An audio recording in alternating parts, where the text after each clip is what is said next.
So there's been a lot of political gains within the black community recently, but there's also been a rise in political corruption within the ranks of Congress, Senate, and other forms of government, as well as other black organizations. So we got to keep these people honest, and we need to let them know that collectively we are paying attention.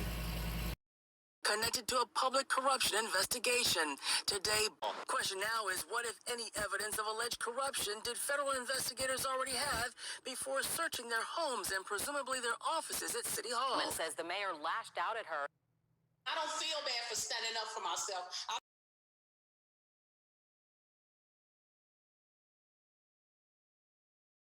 I feel bad that Chicago and young people around the country had to see two black women get into it this way.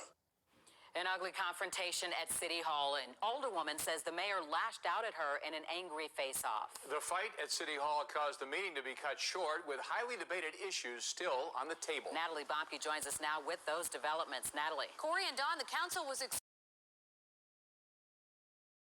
Yeah, this was a little crazy. Lightfoot, it was like she took the sister to the side and tried to check her out of all the people that was talking to her. So to me, it's so many things going on. expected to vote today on the renaming of Lakeshore Drive, but that was blown out of the water when a handful of council members disagreed with the mayor. Madam President, we cannot adjourn this meeting because according to our rules of order, according to our rules and regulations, there were several Rule 41s that were posted that have to be addressed at this meeting. Standing up and yelling without seeking recognition is not something that's appropriate. We're going to Alderman Harris. And unraveling at City Hall after the mayor lost support for her pick for the city's chief legal officer.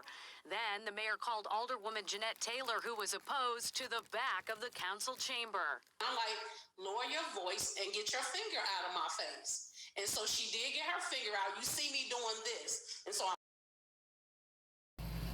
It's like, this is crazy. Like, where you act like that at?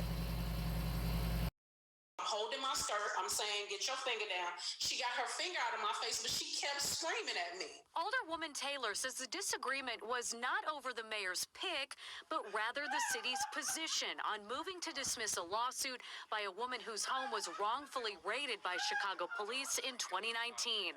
And Breed has agreed to pay more than $22,000 in fines for several ethics. Yeah. I don't know.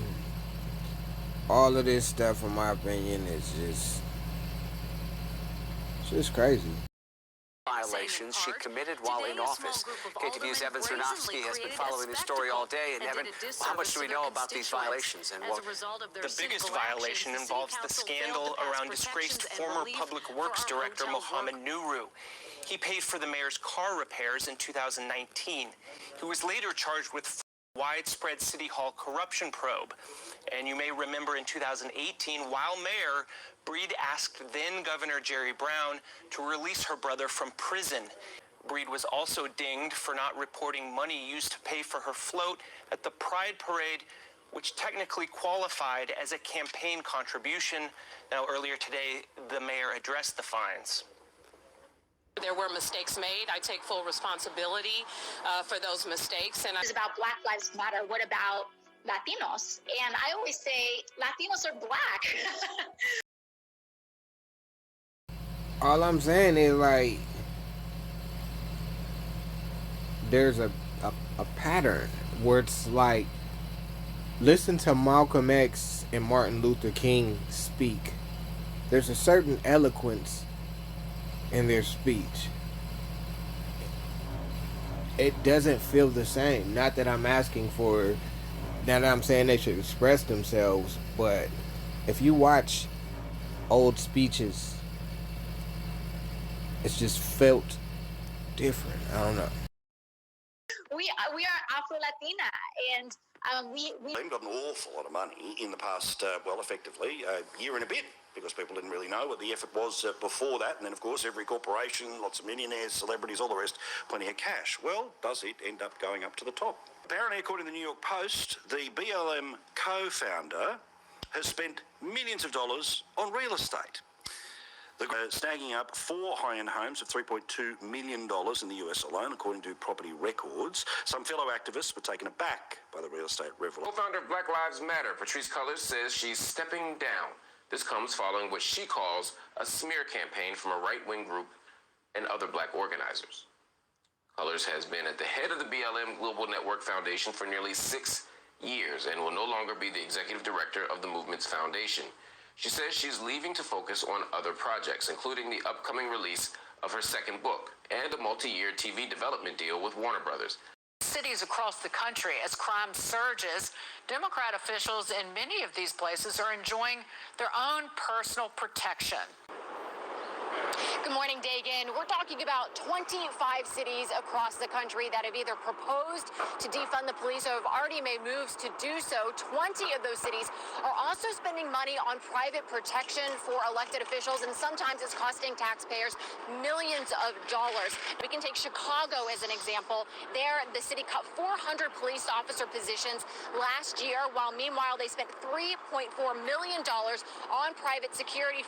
Now, their shootings are up 10% over a year ago. Another example, San Francisco. Officials plan to divest $120 million from police over 2 years, while they spend $2.6 million last year on the mayor's security detail. Assaults in the city are up. To give you one other example, Baltimore, Maryland, as the city spent $3.6 million on private security for various officials, and their homicides up 4.4% over a year ago. Congresswoman Cori Bush is now being criticized for her spending to fortify her own personal security while continuing to call to defund the police. Scott Benson, who represents District